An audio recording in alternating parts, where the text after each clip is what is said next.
Welcome to another episode of Talk Hall Junction. I got my another special guest, my big brother, K1, aka The Voice, aka not aka, your real name is Kalen Hall. Fact.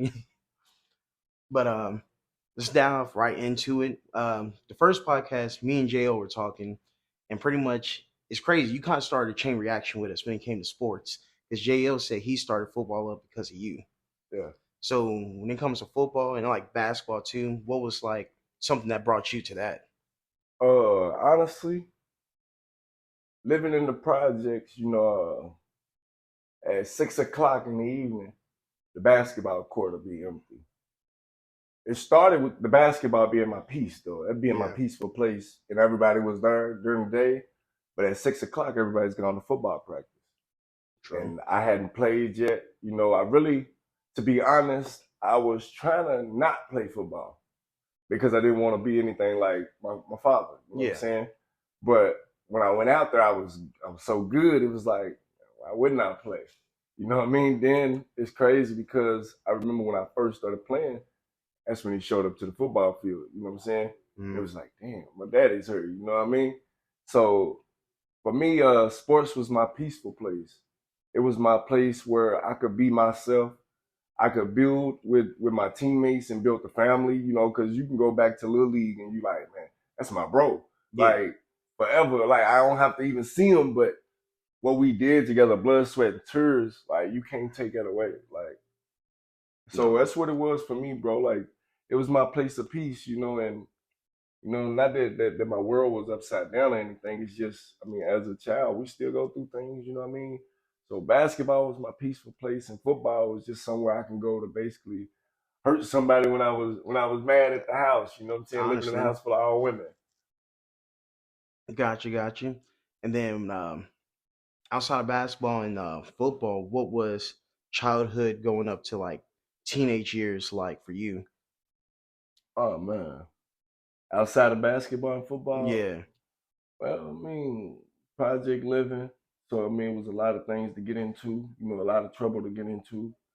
But you didn't really see it as doing something bad. It was just your normal, and that's what it was. I was a boy, a boy experiencing life, on every part of the town. I could have been stealing, could have been just having fun, chasing some girls, smoking, just I was doing a lot that I wasn't supposed to do, but it felt like it's what I was supposed to be doing. Yeah. You know what I mean? And still play basketball, of course, but by then I was living the double life, in the streets, basketball all through the week. Coach keep you to 9 o'clock almost, even Saturday practices, but still trying to fit in, being in the streets, still trying to hang with my guys, still chase the girls, you know what I'm saying, smoke, and it all caught up with me. You know what I mean? Like straight up and down, like I end up when we keep going, I end up going to college, and all that undisciplined behavior that I had before, I never was able to know how to be disciplined. All I knew was to be wild. All I knew was to not have discipline, not to be coachable, because I never accepted those things in my life. You know what I'm saying? It was also a new environment too, because once you grew up in Illinois. Yeah. Definitely a new environment, and being young, it was like, my first time away from the family, it's time to have a ball. You know what I'm saying? I wanted to do the school thing, but I really didn't want it as bad as others wanted it for me. You know what I'm saying? So I partied. I partied hard, man. I met all types of different women, all types of different homies, that became lifetime homies, friends, but it was the life after college ball where it was like basically childhood over. Lost my friend Damon, December 9th, 2009. That's when I ended up on home incarceration at you all's house. Yeah, that was in middle school. Yeah. 2009, and that was kind of like the transition, where things was getting bad. Graduated 2007. By 2009, I was a convicted felon. You know what I mean? It was just one of those like, dang, that was fast. That was fast, you know. So life hit me fast to where I had to continue that spree that I was on. You know, like it was bad, and I'm young. I'm not knowing that it was as bad as it was. I just was like, whatever. I'm gonna make it worse. You Mm-hmm. know what I mean? And continue living that street life, losing a lot of friends. You know, losing myself at times. And the basketball was gone now. You know, tore my knee. Basketball was gone, so it exposed me. You know, Yeah. it exposed me like who I really wanted to be. You know, and who I really wanted to be was against, you know, what I was raised to be, you know, the moral standards and all of that. You know, I just went against the grain. You know what I mean, I always went against the grain for a long, long time. All right. And then, so after all that, what is it? Because I remember you came home because you stayed with us for like I say like half a semester while I was in middle school. Mm-hmm. But like me being still young, I ain't gonna lie, I felt like you was there and then gone like in a short span. But you was there for a couple months, Yeah. and then afterwards, because what happened afterwards? Because afterwards, I know I didn't. At least for me in Kenya, we didn't hear from you for a minute after you left. It was a Yeah. while. Man, something happened, you know, where I ended up going back to jail from your house. And instead of holding myself accountable, you know, I held Pops accountable. You know, Mm, it was one of those like, man, F him. He don't believe in me. You know, this and this and that. You know, a lot of my trauma, you know, was coming out. You know, like, damn, like I don't have a relationship with my father like you do. And just to be real, I was a little jealous of y'all growing up. Like, mm, not where I hated you all or anything. I just knew that y'all had the better version of him than I got. You know what I'm saying? Which, you know, it's life, you know, and we got to accept it and figure out how to get through it, you know, at some point, you know, but at that time I was just angry, you know, like angry, like just at Pops, at Miss Regina, just because I ended up back in jail. I didn't look at it like I done something, you mm. know. I just was looking at it like they did it. You know, I wasn't really realizing who was at fault at that time and was willing to point the finger at whoever. You know what I'm saying? When it was all me. You know, but that's why I was distant because I'm a stubborn person. Yeah, And once I get mad, I might even forgive you, but I'm gonna stay away. You know, it's just always been me. You know, just stubborn as a bull, man. But that's why I stayed away, man. Just stubborn, didn't want to hold myself accountable. You know, and it kept me away from my siblings, man. You know, I missed y'all like it wasn't nothing. I remember I used to babysit y'all all the time. You know what I'm yeah, saying? Like and build with y'all, especially you. You know what I mean? I won't go into detail about that, but you used to be my wingman. You know what I'm saying? But yeah, it kept me away, man. Just my stubbornness and not wanting to be held accountable, man. That got was a you. good question, bro. And then like after everything that you dealt with in life, what was that wake up call to get you where you are now? Because we'll get to the now, but like, what was the wake up call to Mm, get you where you are? good question, man. Of course, you know I got shot up March 14th, 2015.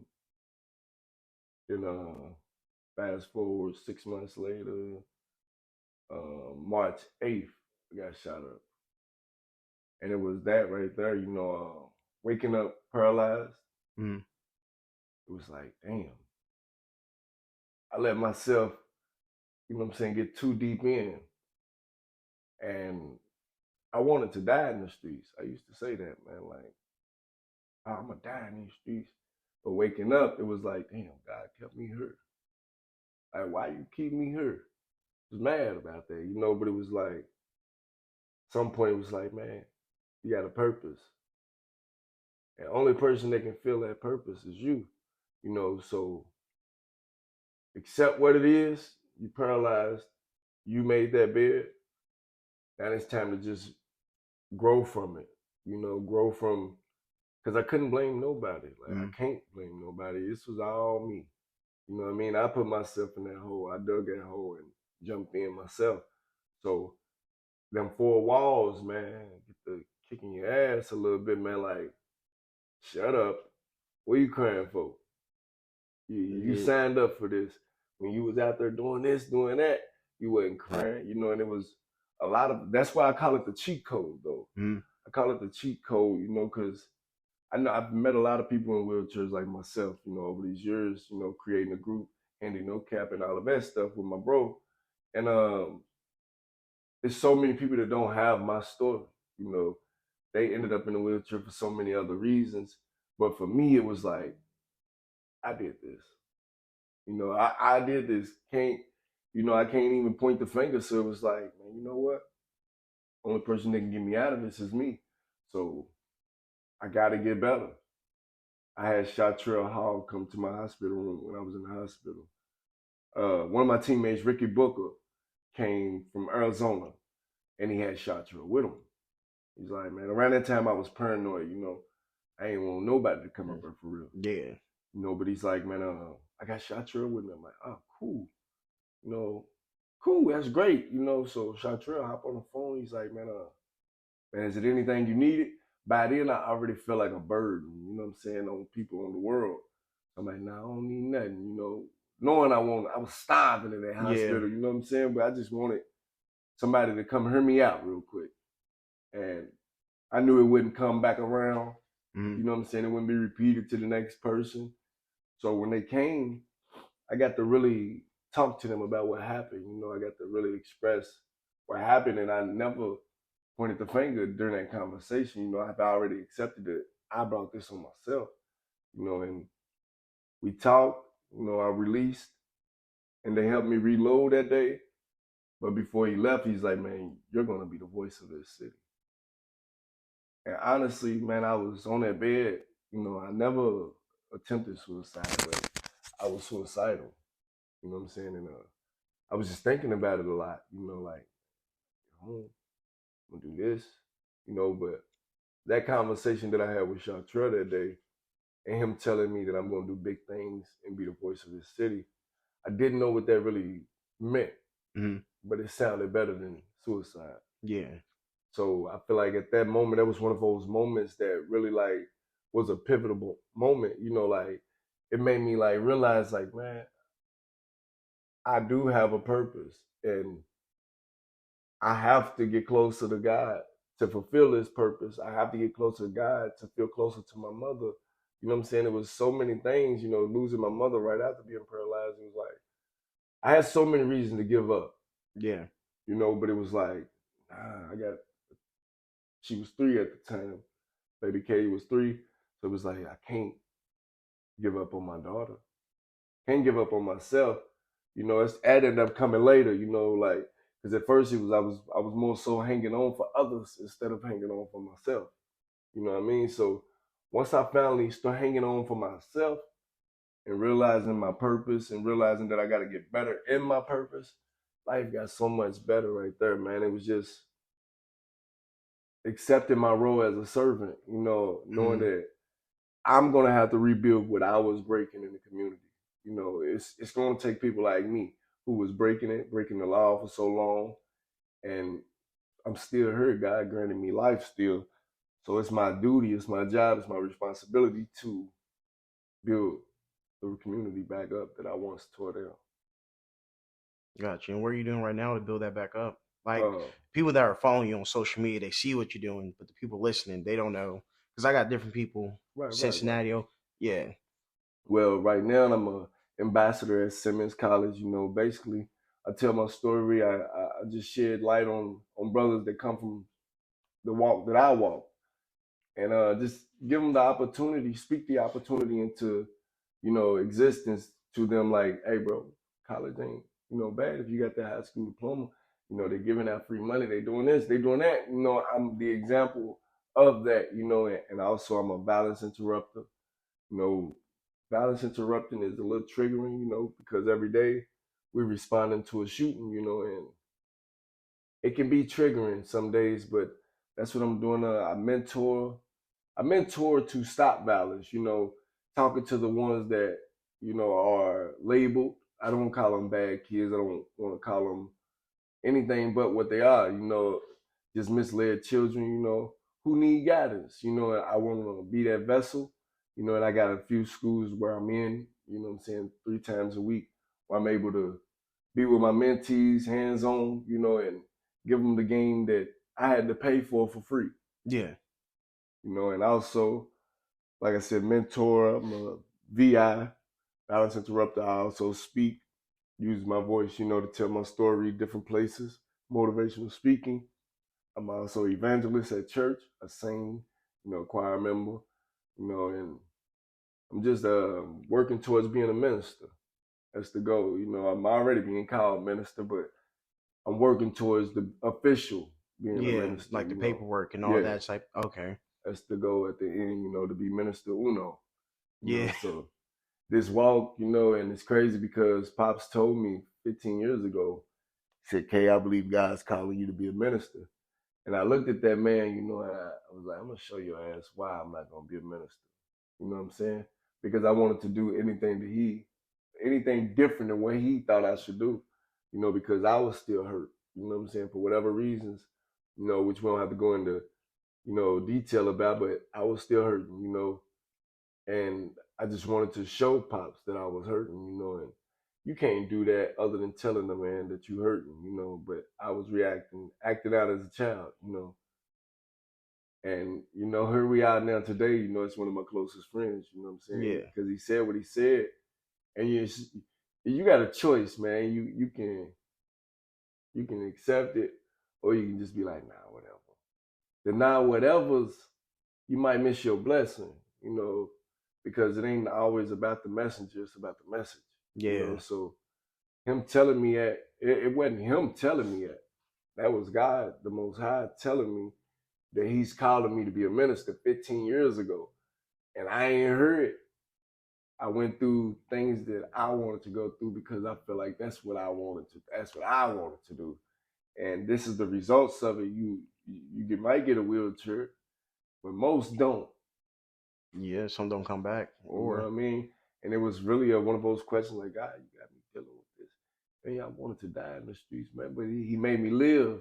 mm-hmm. Not only are you gonna live through it, but you're gonna prosper through it. You're gonna be great in it, and that's where I'm at today, like serving. I'm just a servant, man. I want to serve the community that I once tore down, like I was saying, get this college degree. And sooner or later fill the church seats up, man. That's my goal, man. To bring brothers back, bring the young sisters back to God, bring them back home, because that was the instructions I got. Come Mm-hmm. on home, and I say that a lot because being closer to God, being in His arms is home. It's the safe place, and that's what home is, right? It's your safe Yeah. place, and that's what God is for me. It's home. Because I think another safe place for you too was singing. Because Yeah, you've always been the one to sing in the family, and I yeah, remember Pop saying you should sing in the church and stuff like that. And yeah. then I think the first time I actually seen you sing like in front of us was Uncle Michael's funeral. Yeah. That was probably the first time that I did like face to face, not like over a headphone or anything, like face to face. Uh-huh. Because and what brought you to that? How did you come to that? Oh man, Shot Trill. And also remembering that Pops was always pushing me. Like he was literally like he would always say, "Hey, use it for you lose it. Use it for you lose it, K." And he always lifted me, let me know that I was good. I didn't even think I was good at singing, honestly. I just thought I could hold a tune, Mm-hmm. and that was that, But the way Pops always encouraged me, I was like, damn, maybe he's right, So I used it for girls and stuff, Yeah. but that ain't what the Most High wanted, So I got this story, of a guy that was in the streets, ended up in a wheelchair, lungs collapsed, and you wake up in the coma, and you finally find peace within the Most High. And here it is again. He said, "Man, use that voice. It was time. Now I gave you a story. I gave you the anointingness. I gave you the power, and it's inside of you." So when I got the mic, man, it was my time to thank God. You know what I'm saying? It was my time to just really thank God, bro, for me still being here, me still having my mind. I might have lost my legs, but I didn't lose my mind. still can roll my arms, still can use Yeah. my hands, you know. So just that's what that is for me, bro. That's my time to really talk to God with a tune, you know, at the same time serving the church. Yeah. Okay. So I know church is part of this plan, but in the next 5 years, where do you see yourself truly? Like in the next 5 years with like life all together? Politics, church, and maybe coaching ball. Don't know. But at the same time, I'm one of those now because, like I told you, my plan didn't work in the Hmm. beginning. So I really don't. I kind of have an idea of what I want to do, Yeah. but at the same time, I'm open to what God's gonna tell me to do, you know, or where He tells me to be. Because when it's all said and done, that's what I'm. That's what I aspire to do. What God says do. He said go on the bridge and sing the song. I'm gonna be on the bridge singing Sing a that song, song. you know, and it's working for me. That's what's working for me. Doing what God say go, doing what God say do, speaking what God say speak, you know, et cetera, et cetera, et cetera. You know what I mean? That's what's working for me, man. So the next 5 years, I don't know. I'd be crazy to sit here and be like, oh man, I'm gonna do this, I'm gonna be doing this. I don't know. God Yeah. is a man of mysteries, you know, and today it might be singing, tomorrow he might have me practicing doing the drums. And I'm gonna go do it. You know what I Yeah. mean? Just straight up, bro. So I would hope to be doing everything that I mentioned, you know, and more. You know, I'm open to new adventures, new opportunities, new books, new people. You know, I'm into them type of things now. Mm. New because can't be attached to old things anymore. Gotta let go and move on. Yeah, can't be Yeah. attached to anything, you know, because sometimes, you know, when things is leaving, God is moving that for bigger. You don't have space until you let that go. So I'm just open to new, man, whatever new is. Gotcha. And then last question before we get to the random one. Who are a few people in your life, I'm talking about from childhood all the way up to now, that have inspired you like the most just growing up, just in general, like Mm, all together? And like probably still play a part today. okay. Well, growing up, it was all gangsters. Mm. It was all gangsters. My mother even wanted to be like them, you know, wanted to be like Michael Jordan, Allen Iverson, Tracy McGrady, you know, but I didn't know those guys. I knew the guys in the hood. You know, I knew the cool guys, the niggas with money in the hood. Mm. But I didn't know Tracy McGrady, Allen Iverson, Michael Jordan, Kobe Bryant. You know what I'm saying? I could tell you about the person that had the dime bags. I wanted to be like them. You know, I wanted to be like everybody that was doing the hood no justice. You know, and I ended up becoming, you know, them. But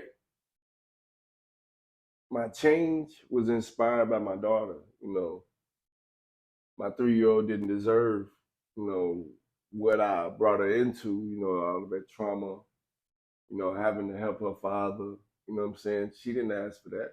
Mm. You know, so it was something that I battle with. I battle with daily, like, man, you gotta get it together. Like, yeah, you're in a wheelchair, but you gotta get strong enough to take care of yourself so you can take care of her. You know what I'm saying? And it was that's what it was, bro. And having, you know, the family and support that I did have, but it was really the support that I didn't get that made me inspired, bro. That was just like, you know, what my stubbornness ain't gonna let me lay here and die. You know, I gotta make this happen. And that's what I did, man. I made the choice. When God told me what he wanted me to do, I made that choice. Like, hey, I know it ain't gonna be easy, but I gotta do it. And I gotta do it right now so my future and my daughter's future will be a lot better. Yeah. And here we are, man. 8 years later, after being paralyzed, man, I'm having my way. You know what I'm saying? Like God's having His way, so I can have my way.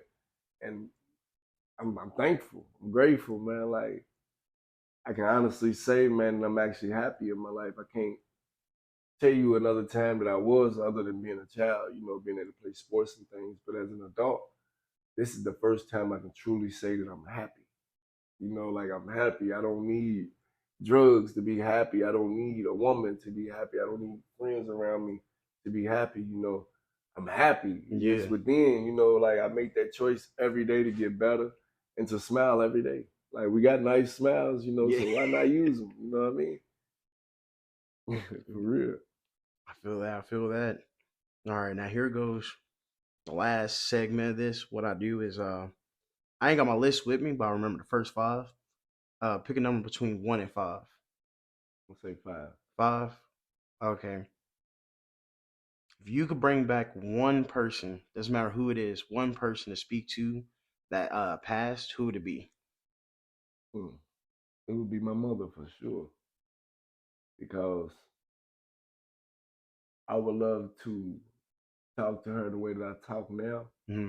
I would love for her to see me working the way I work now. I'm not walking, but rolling the life that I'm rolling right now. I know, just like Pops, she would be proud of me. Sending me random texts, telling me how proud she is, like Pops do. So definitely it would definitely be my mother, man.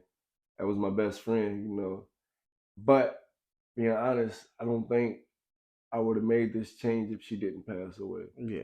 I would have still been caught up in my old ways.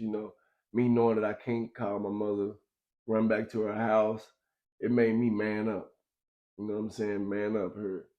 You got to do what you got to do because you the one. But mama always told me I was the one. You know, got my diploma first. I was the only boy. So it was like, you the one. Now I really believe it. You know what I'm Mm-hmm. saying? And I wish I could show her or talk to her about that now. Like, now I understand what it is to be a man, to run the house, to take care of everybody else before myself. I would love to tell her, show her that, but I can't. And I know she's watching, but it would be dope to have her side on my side, though. Yeah. Definitely, bro. No, I get it. I get it. Well, is there anything you want to shout out, give props to, or anything like social medias or Definitely, some? man. Definitely. First, I want to give a shout out to my girlfriend, but she's not my girlfriend. But in my mind, she's my girlfriend, and that's Bella Ray from B96. I still want her to feed me grapes. I'm dreaming about it. But I also give a shout out to my daughter because she was just looking at me hating on Bella Ray. That's gonna be a stepmama. But give a shout out to my daughter, my siblings, of course, because y'all have always said things to me that I didn't know, and I needed it. It encouraged me, it motivated me to get my shit together because of the things that you and JL said to me, the Lexus said to me, the Lele said to me, and even Miss Regina, like I'm thankful for my siblings, my sisters, Tori Riri, you know, just my whole village, that's here for me, my G Bed family. I always say they my new family because God created me a new family. Mm-hmm. And they my brothers, they my sisters, they my friends, a group of people that want a championship ring like myself. We want a championship ring. Right? Yeah. So you gotta surround yourself with champions, you know what I'm saying? And that's what G Bed is, they allow me to serve in the position of community outreach, executive director of community outreach, and shout out to Handy No Cap, my people from all around the world, and I love them people, man, because they give me a reason every day to keep going, just like many other reasons I have to keep going, but seeing other people like myself, from all across the world who we all ended up in chairs differently, or some of us even the same, but our fights are different, and some people are a little worse. And just to see their face every day or see them make a post or still talk and enjoy life every day gives me no excuse, you know what I'm saying? Yeah. Especially people that were born in this situation, it's like, damn, where can I got the chance to fuck it up for myself, you know what I'm saying? I did everything that I wanted to do, literally, from sports to just running wild for so long and then lost my legs. Some of these people didn't even get that opportunity to walk or run, play basketball, run track like I did. They just straight in the chair all their life. So Mm-hmm. I give most respect to them because on a day-to-day basis, they showing nothing but greatness. And I aspire to be like them when I'm deeper in this wheelchair. I'm 8 years in and I'm good, but I know I can do better. Yeah. Gotcha. Man, I'm not gonna lie, Kay. That's a lot of stuff I'm processing that I didn't even know about. But that's what it is when you're the younger sibling, Yeah. like I said. But that was another episode of Talkaholic Junction. Like I said, my guest, my big brother, Kalen. What up, though? Y'all have a good one. Good night, good morning, good afternoon, whatever it is at the time.